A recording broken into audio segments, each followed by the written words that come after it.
Hi guys, मेरा नाम है उत्कर्ष और आज मैं आपको सुनाने वाला हूँ एक हॉरर स्टोरी। ये हॉरर स्टोरी बिल्कुल रियल इंसिडेंट पे बेस्ड है, जो कि मेरे दोस्त ने मुझे लिख के भेजी है। ये एक्चुअली उसके दोस्त के साथ हुई थी। ये स्टोरी है धर्मपाल जी की। वो हरियाणा में रहते थे। उनका एक बहुत ही छोटा सा और बहुत ही प्यारा सा परिवार था। एक लड़का जिसका नाम राजेश था, एक लड़की जसप्रीत और उनकी एक पत्नी। जी हाँ, बस ये 4 लोगों का परिवार था जो कि हरियाणा में रहता था और ये एक वेल सेटल्ड परिवार था। इनकी अच्छी खासी खेती चलती थी, अच्छी खासी ज़मीन थी हरियाणा में इनके पास। बट इनके नेबर्स अच्छे नहीं थे। जी हाँ, इन्हें एक ऐसे नेबर्स मिले थे जो इनसे बहुत ही ज़्यादा जलते थे, इन्हें पसंद नहीं करते थे। एक इन्हें ऐसे नेबर्स मिले थे। इस चीज़ से परेशान होकर धर्मपाल जी ने अपना घर वहाँ से शिफ्ट कर लिया। वो आ गए दिल्ली रहने के लिए। दिल्ली आने के बाद इन्होंने सबसे पहले तो घर ढूंढना शुरू किया। अब इनका ये कहना था कि अब हमें दिल्ली ही हमेशा रहना है, कभी कभार घर जाना है तो रेंट पे फ्लैट नहीं लेंगे या कहीं किराए पे नहीं रहेंगे, हम अपना ही घर ढूंढते हैं, अपना ही फ्लैट ढूंढते हैं।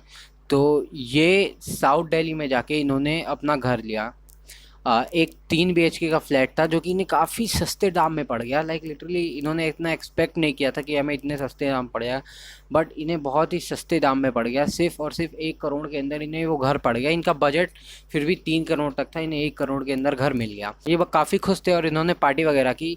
इन्होंने हरियाणा से थे तो इन्होंने खूब चिकन खाया, बियर पिया और इनके जो भी दिल्ली में दोस्त रहते थे सब आके बढ़िया से पार्टी की। नए घर में घुसते ही पार्टी मस्त हुई और उसके बाद सब अपने अपने घर चले गए। इन्होंने जो भी चिकन वगैरह बचा था वो ले जाके साइड में रख दिया, बियर साइड में रख दी। अब ये सो गए। रात में अचानक से इन्हें खट खट खट खट की और बर्तन वगैरह गिरने की आवाज़ आने लगी। इन्होंने इग्नोर किया, हो सकता है बिल्ली या हो सकता है चूहा हो। नए घर में शिफ्ट हुए थे, काफ़ी टाइम से घर बंद था, हो सकता है चूहा आ गया हो। तो इन्होंने उस बात को टोटली इग्नोर किया और ये फिर से सो गए। अब इनकी नींद खुलती है सुबह, तो ये क्या देखते हैं, दे वर टोटली शॉक्ड कि इनका जो चिकन था वो खाया हुआ था और इनकी जो बियर की बोतल थी वो भी पूरा फूटी हुई थी और खाली थी। ये भी नहीं कि अगर बियर की बोतल है तो भाई उसमें से अगर वो गिरेगी या चूहा अगर कुछ भी गिरेगा तो लीक करनी चाहिए। पूरी खाली थी एंड फूटी हुई थी। अब इन्हें अपने बच्चे पे शक हुआ। 18 साल का राजेश था, इन्हें उस पे शक हुआ। इन्होंने सीधा राजेश से पूछा, ये सब क्या करने लगा है तू? अब तो मेरी बियर और चिकन भी खाने लगा। राजेश, नहीं पापा, मैंने तो नहीं खाई, मैं तो सो रहा था।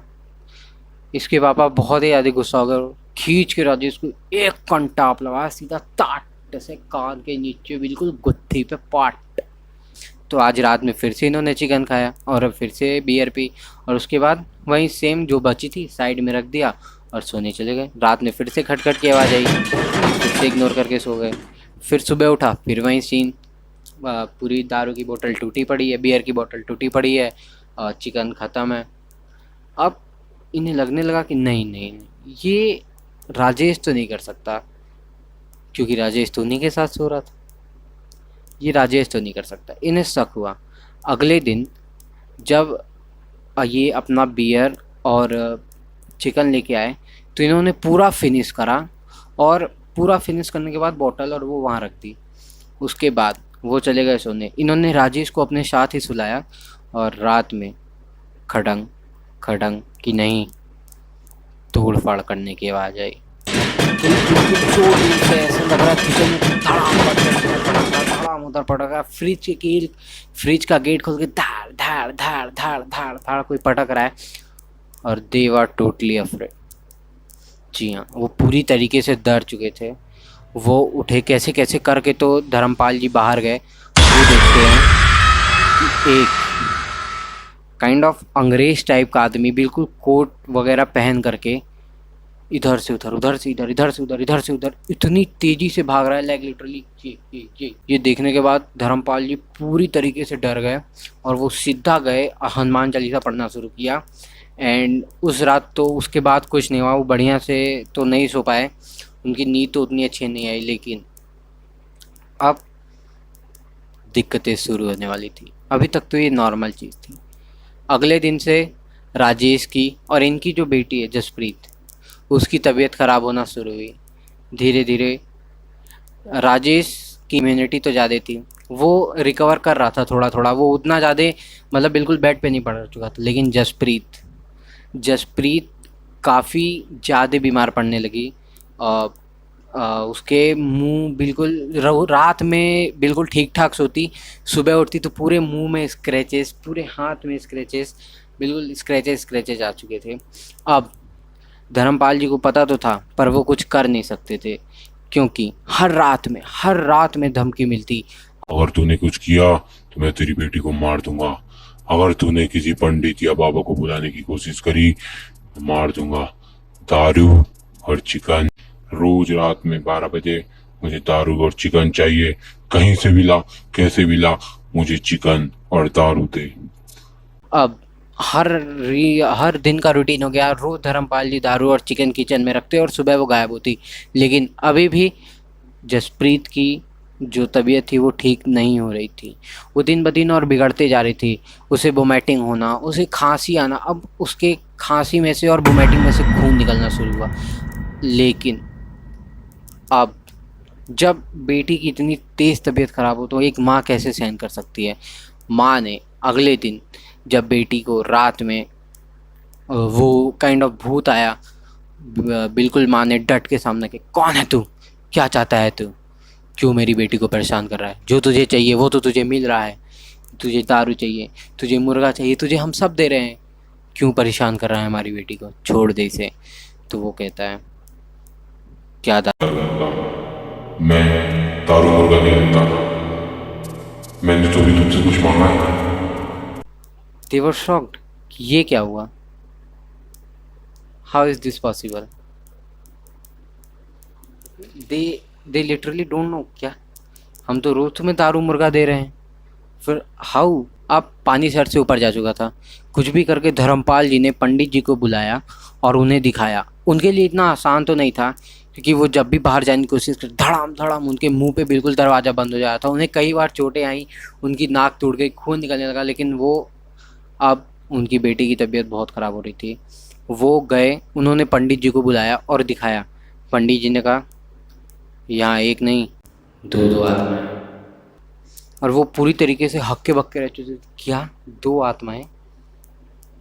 अब अब पंडित जी ने उन्हें सलाह दी कि एक बहुत बड़ा यज्ञ करना पड़ेगा, जिसके लिए हमें गांव पे चलना पड़ेगा, क्योंकि ये जो आत्मा है जो आपकी बेटी के शरीर में, वो यहाँ की तो है ही नहीं, वो तो आपके गांव से आई है। इसके ऊपर काला जादू किया गया है। अब उन्होंने कहा काला जादू, और वो टोटली शॉक थे। वो गए अपने घर, वहाँ पे एक शुरू हुआ बहुत बड़ा यज्ञ, और वहाँ पे सबको बोला गया कि यज्ञ के समय कोई भी अकेला नहीं रहेगा। हर व्यक्ति के हाथ में एक कड़ा होना चाहिए, एक लोहे का या स्टील का कैसा भी कड़ा होना चाहिए। मैं भी गाइस हमेशा अपने साथ ये कड़ा रखता हूँ, ये पहन के ही हमेशा मैं रात में सोता हूँ, या कभी भी कहीं भी मुझको ट्रैवल करना रहता है तो मैं ये कड़ा पहन के ही करता हूँ, और रक्षा वगैरह हमेशा बांधा रहता हूँ। भाई मुझे तो बहुत डर लगता है इन सब चीज़ों से, बट मुझे पसंद भी है बहुत। तो अब स्टोरी पे आते हैं। सबको बोला गया कि सबको हाथ में कड़ा पहनना है और एक साथ रहना है, कोई भी अलग नहीं रहेगा।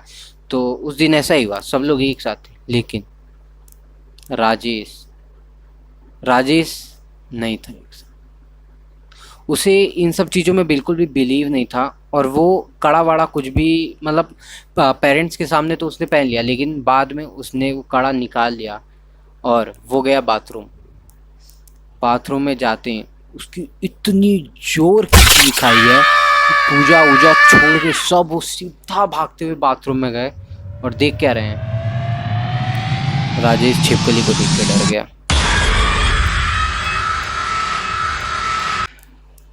मतलब उसने देखा गया था कि छिपकली की आंखें चमक रही थी और वो इतना ही देखते ही डर गया। तो सबसे पहले तो उसके पापा ने फिर से खींच के रैप्टा लगाया गुत्ती पे चट से।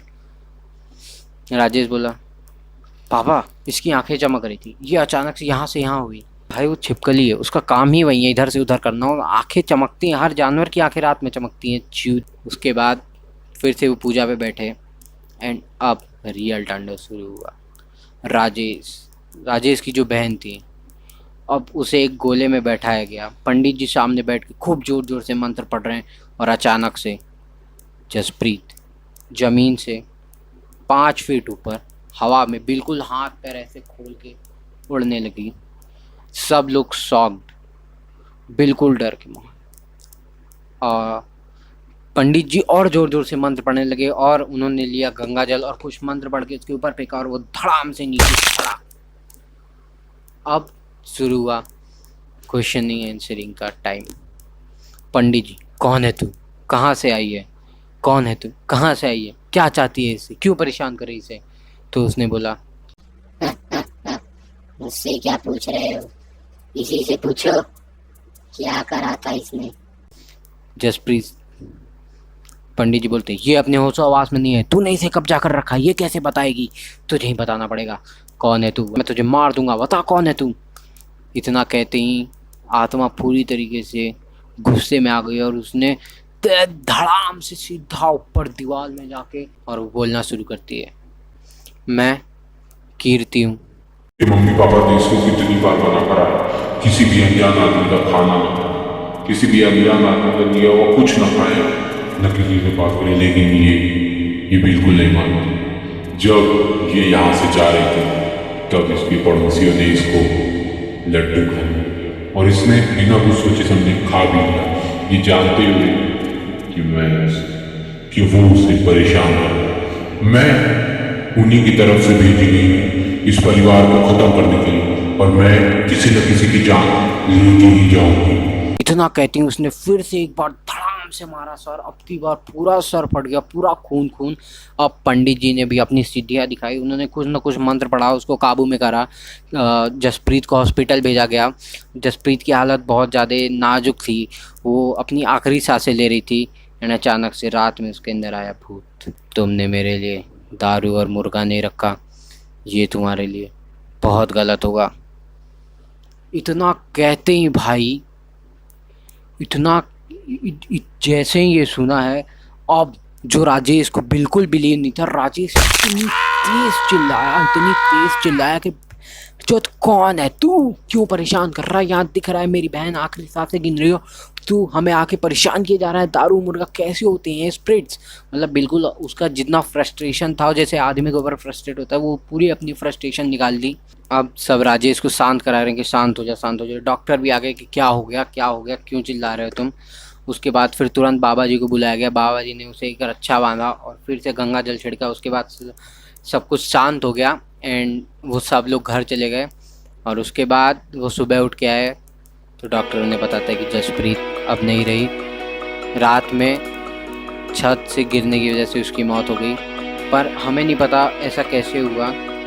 सब के सब वहीं गेट के बाहर थे, या गेट के बाहर नहीं थे तो अगल बगल के रूम में ही वो थे, पर कैसे हो गया किसी को कुछ नहीं पता चला। एंड या इस दिन के बाद से उन्हें कभी भी ऐसा कुछ डरावना एक्सपीरियंस अब नहीं हुआ, कभी भी नहीं आई।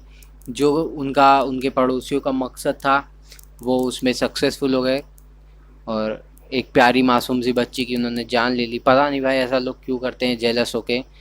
This is totally wrong. अगर भाई तुम जेलस हो, तुम मेहनत करो, तुम भी कमाओ भाई वैसा कुछ, बट नहीं भाई, लोग गलत चीज़ों का लेते हैं। तो that's it for the day guys. Hope so आपको वीडियो पसंद आई होगी। अगर पसंद आई हो तो वीडियो को लाइक करो, चैनल को सब्सक्राइब कर दो। मिलते हैं ऐसी एक नेक्स्ट वीडियो में, धमाकेदार वीडियो में। Thanks for watching.